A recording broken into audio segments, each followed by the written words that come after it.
When Mr. Charlie get tired of y'all Negroes in his house trying to run it, this is what happened, ladies and gentlemen.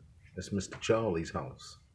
But Negroes get in there and start thinking they can run the house when a house is ran by Mr. Charlie.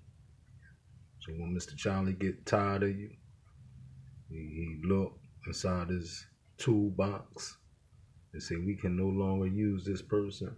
They out you. And then they dig inside the toolbox and say, we might can use this person. You was a tool in the toolbox. Let's get into this story, ladies and gentlemen. Surrounding Omar's ousting, we're joined now by Democratic Congresswoman Shontel Brown of Ohio. Congresswoman, thank you so much for joining us. You're a member of the congressional. Let me tell y'all something about this sister right here. She better be careful because she can be on the chopping block next. Remember, that's Mr. Charlie house. Let's go. Progressive Caucus, as is Representative Omar. First, just give me your reaction to her removal from the Foreign Affairs Committee. Well, I want to say that I stand with Representative Omar in what played out to be a retaliatory, revengeful, and racist vote to remove her from the House and Foreign Affairs Committee. Since working with her, I've gotten a chance to know Omar, and I understand that her service in Congress to the Foreign Affairs Committee is very valuable. She has brought a unique voice and perspective, and the fact that she's a war survivor, a refugee, and the first African-born ranking member of the Subcommittee on Africa, Global Health, Global Human Rights, and International Organizations. So for them to do this is just another demonstration of what Leader Jeffries pointed out is the double standard, the hypocrisy, and their shamelessness. Ahead of the party line vote, Congresswoman Omar asked if anyone was surprised that she was being targeted, saying, when you push power, power pushes back. What do you think this means for the future of this Congress and how the parties will be able to interact?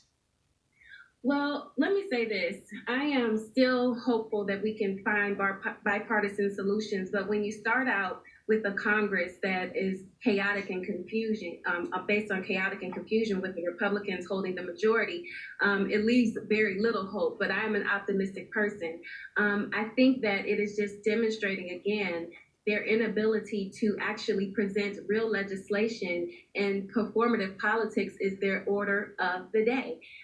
This is nothing but a mere distraction. We've been in Congress now a full month, and we have yet to see any meaningful legislation that focuses on the quality of life issues to improve the quality of life for people in America and Ohio's 11th congressional district, specifically where I represent. So I hope that we can come together and focus on real issues like jobs and justice, and stop the nonsense and get back to the business of doing the work for the people.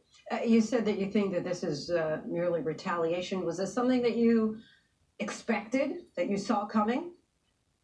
I think when you consider that they have allowed members who have threatened the lives of their own colleagues, who have played out murders via cartoons, and who have sat and had dinner with white nationalists, nothing comes as a surprise to us. But so this was to be expected.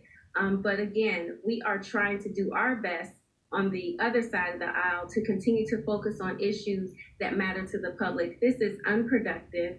This is a very poor use of time and resources.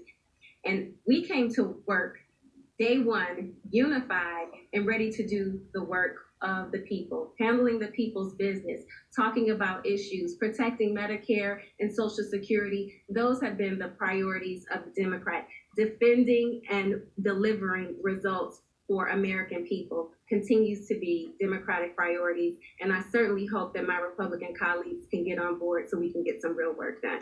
Just one more question on that, then I want to move on. Representative Omar had apologized for comments that she's made in the past. Did you feel that there should have been any repercussions for those comments, or once she apologized, the Republicans should have moved on? As a Christian, he who goes without sin, let them cast the first stone. She did apologize. And the other thing that I think that is important to point out as it relates to my colleague, IIhan Omar, is that 90% of the Jewish House members voted to keep her on foreign affairs. So I think that speaks volumes as it relates to her ability to perform, as well as others' ability to forgive and allow grace so that we can move forward. You were recently appointed to the Select Committee on Strategic Competition between the U.S. and China, and we have some late-breaking news involving a Chinese spy balloon detected over the U.S. Any reaction to this and how significant it might be? It is very significant. The timing couldn't be more sensitive as we establish this committee to make sure that we continue to build the strength and resilience of American economy and prioritizing it regardless of party lines. So I am very honored to be able to serve on this committee.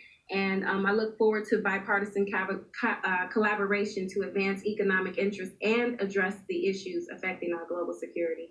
Congresswoman Shontel Brown, really appreciate you giving us your time tonight and coming on the show. Thank you.